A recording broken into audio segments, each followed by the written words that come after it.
Hi, my name is Manish Gupta, and in this video, I'm going to talk about this interesting effect in large language models called as artificial hive mind. So the idea is that these large language models sort of tend to generate very similar outputs for a large, diverse set of queries. And that's what this paper, creates a data set for, and also clearly shows this effect in large language models. This paper won the NeurIPS 2025 Best Paper Award. So let's get started and discuss more details. So what is the artificial hive mind effect in large language models? Well, the effect is basically that large language models struggle to generate diverse outputs, human-like creative content. They tend to generate very, very similar outputs even for open-ended queries. Okay. So, for example, consider this query: write a metaphor involving time. Now, such a a query which basically can have so many so large variety of outputs, right? So what these guys did was to basically take several models. So as you can see, there are like 20 plus models that you see here, and then asked each of those models to generate several outputs, like 50 outputs, 50 responses by varying the, by having a different temperature and then doing more sampling and by having a temperature of like, I think 1 and then sampling several times. Okay. And what you see on the right side is basically the sample outputs that are generated. In the middle, what you see is the visualization, which shows you for the output, essentially a representation of a PCA-based representation of its embeddings. So what do you observe? You basically observe two interesting clusters. Here is the first cluster, and here is the second cluster. Right? The first cluster basically says that, metaphor involving time. Well, time is like a river.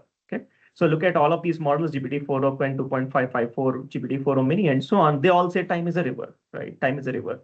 And then there is this another cluster which basically says time is a weaver, okay, silent weaver, master weaver, whatever. So, but time could be so many other things. I mean, you could write metaphors involving time in so many different ways.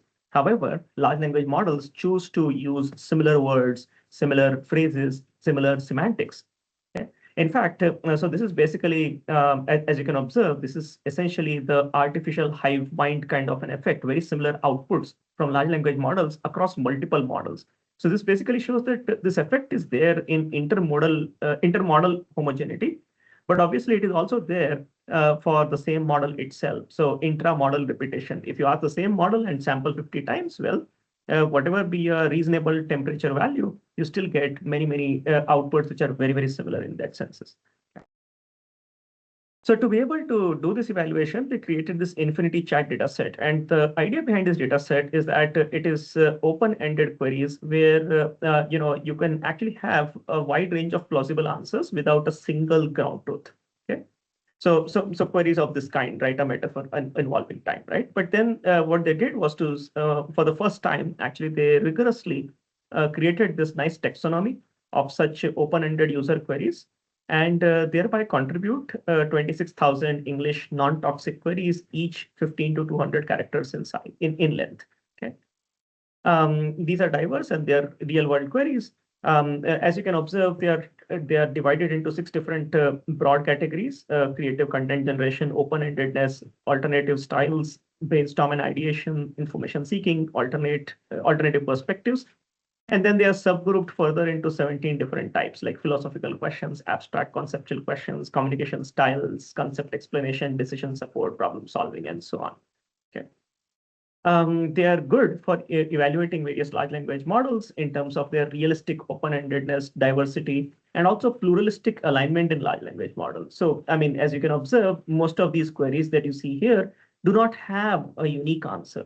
So do large language models admit pluralistic answers to such questions is the point that they want to evaluate, right?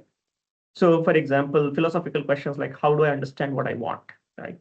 Or communication style. So how to say a formal thank you for your time in the subject line of an email, right? Or more like recommendations. Give me a 3-day plan for Osaka with a flight leaving on 3rd day at 7 p.m. Now there could be so many, right? I mean, a travel planning kind of thing could have so many possible recommendations. What should I learn in software development to be relevant in the future? So personal advice kind of a question. There could be several answers, very broad questions in that sense. Okay. So now the next thing that they evaluate is how severe is intra-model repetition in large language models. So to do that, what they did was to basically take a 100 queries from this infinity chat data set. And for several models that you see here and more in the paper, they asked each model, they sampled 50 responses from each model. To sample multiple responses, they set the temperature value to 1 and top P to 0.9. So that's like the top P sampling in that sense. Okay. For these responses that are generated, they basically compute compute an embedding using the OpenAI's text embedding 3 small model. Okay. And what do they observe? So basically, they try to essentially take these 50 responses and then for every pair, so basically 50 to C2 pairs, they basically try to figure out the similarity, average similarity for those pairs. Okay. And what you see here is that if you look at GPT-4o, and if you took these 100 queries, for each of those queries, you take the average similarity, and you compute the mega average of those.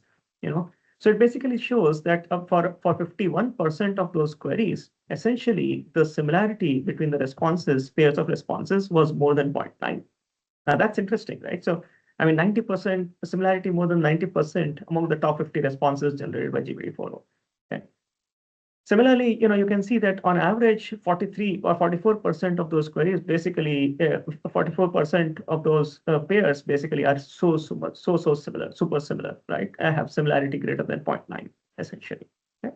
So there is a whole bunch of intra-model repetition in large language models, if you consider the top 50 responses, that is.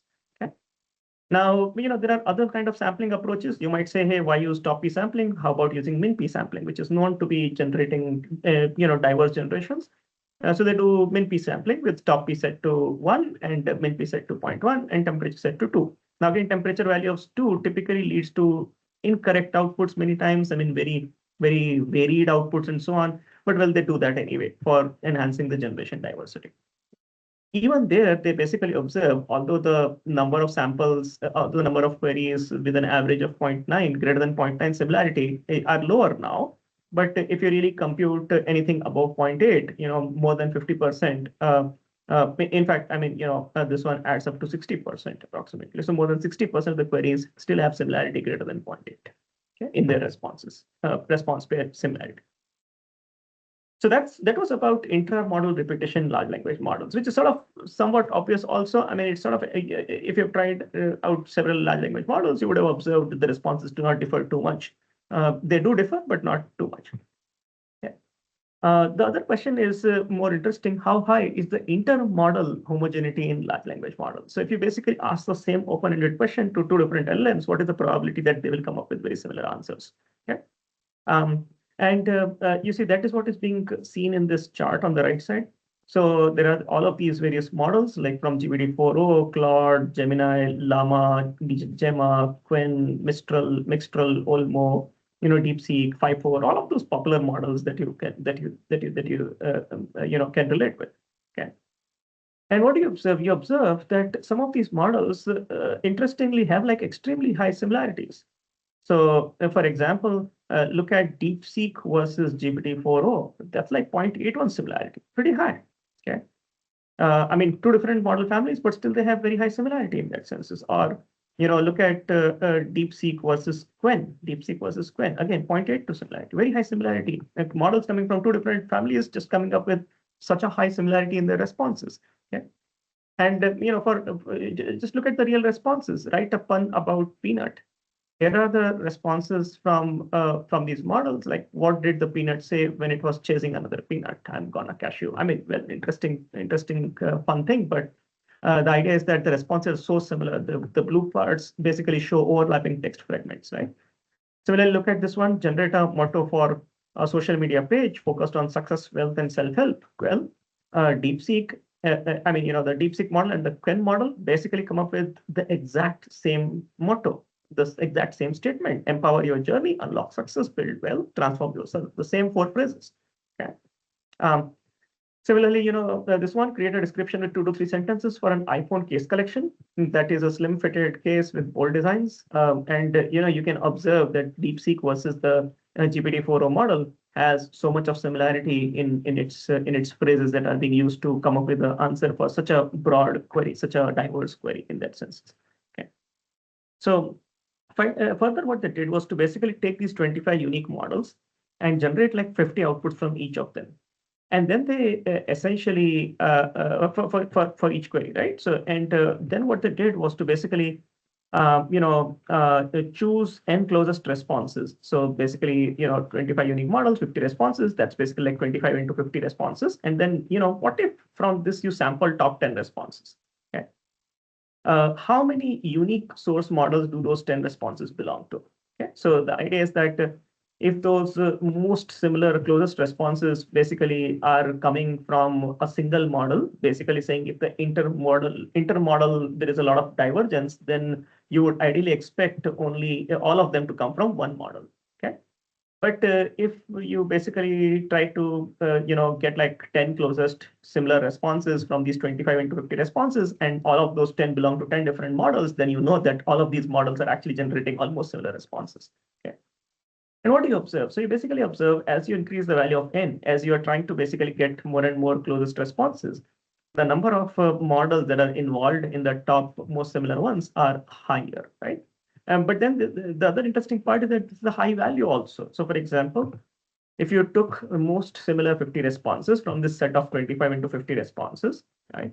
You observe that around 9 unique models participate in those top 50, which basically means that these 9 models basically have almost similar responses in the top 50, okay? Which basically means that there is a very high intermodal homogeneity in large language model responses, okay? Lastly, what they also did was to basically verify if these large language models, the responses that they generate, how well do they correlate with what a human would say is a reasonable response for this open-ended query. Okay. So typically LLMs have been used as annotators, and typically it is known that they perform very close to what a human would prefer. Okay. But in this case, they try to do that for open-ended queries. I mean, it has not been studied a lot for open-ended queries. Such kinds of things like LLMs as annotators have been studied for more like knowledge-intensive, very, very specific answer kind of queries, right?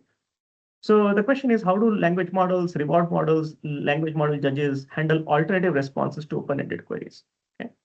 So the way the experiment is set up is that they essentially take 15 responses for 50 prompts. So they take 50 prompts, get 15 responses and per prompt, and then ask humans to actually come up with 25 different people, 25 different annotators to come up with a rating for every query response pair. So how well do you think this particular response is for the query? And the rating is on a scale of 1 to 5. So overall, you get like 25 people, 25 annotators, 15 responses, and 50 prompts. So like 18,750 labels, rating labels, that sense.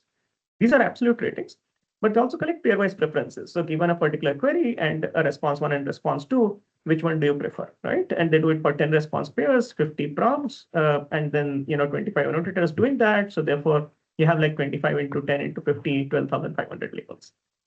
These labels were not just binary. So it's not like, hey, which one do you prefer? But it was more like, which one do you strongly prefer or weakly prefer, response 1 or response 2, or you don't prefer. So it's basically a neutral. I mean, both of them are equal, right? So again, a five level scale in that sense.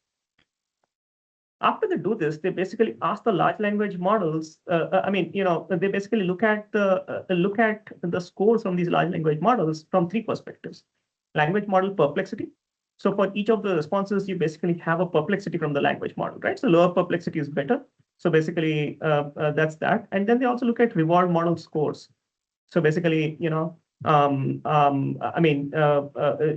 basically have a reward model, and you can take your query and the response, and then you can ask basically this reward model, hey, what is the rating that you would provide? Or you could and the reward model has been maybe, fine-tuned on such kinds of things.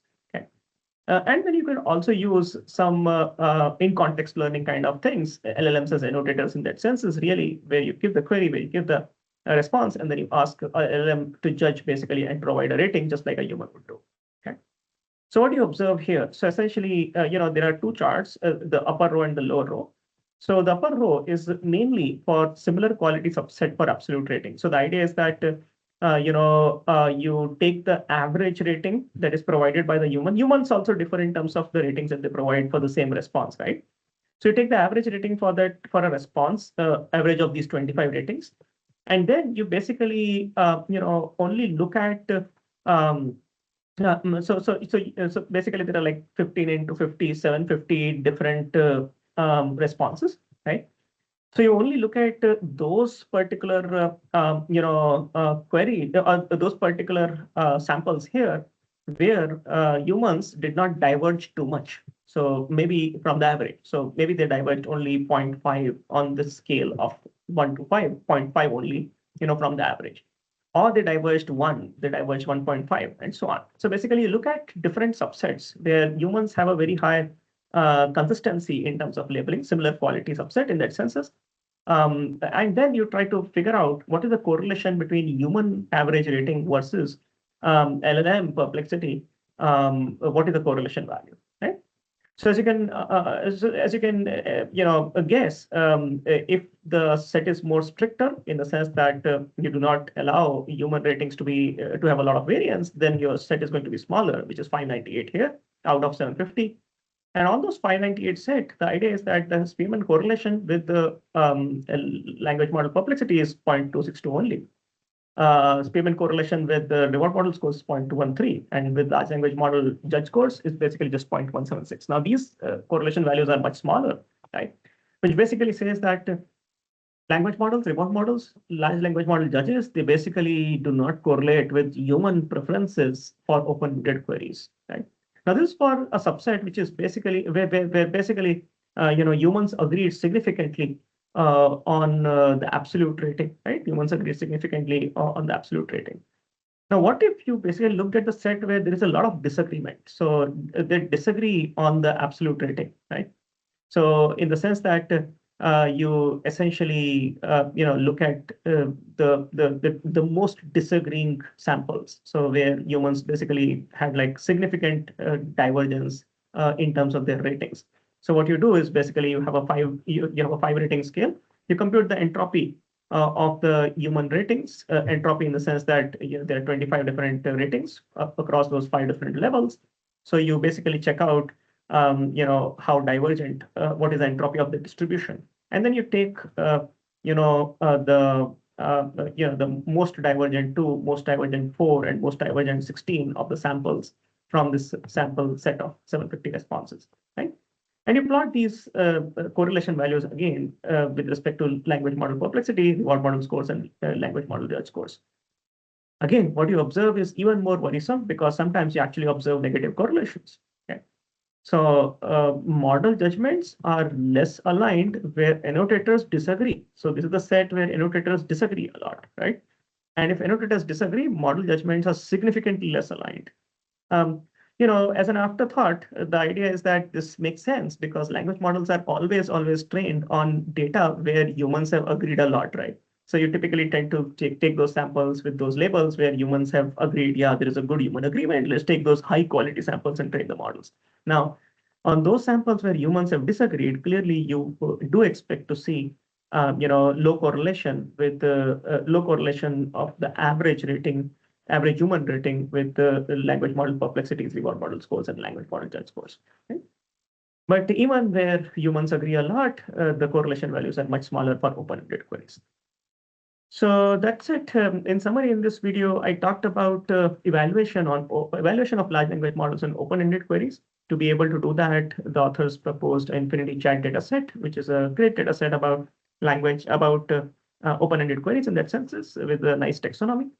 Then the authors basically show this artificial Hivemind effect in large language models, which basically says that the large language models generate very similar responses, not just that there is intra-model repetition, but there is also inter-model homogeneity. So they tend to be not too diverse and tend to generate very similar phrases and similar semantic-based responses. Okay, so that's it for this video. Hope you liked the video. Thank you for watching. Connect me on my LinkedIn or look at my research on my homepage.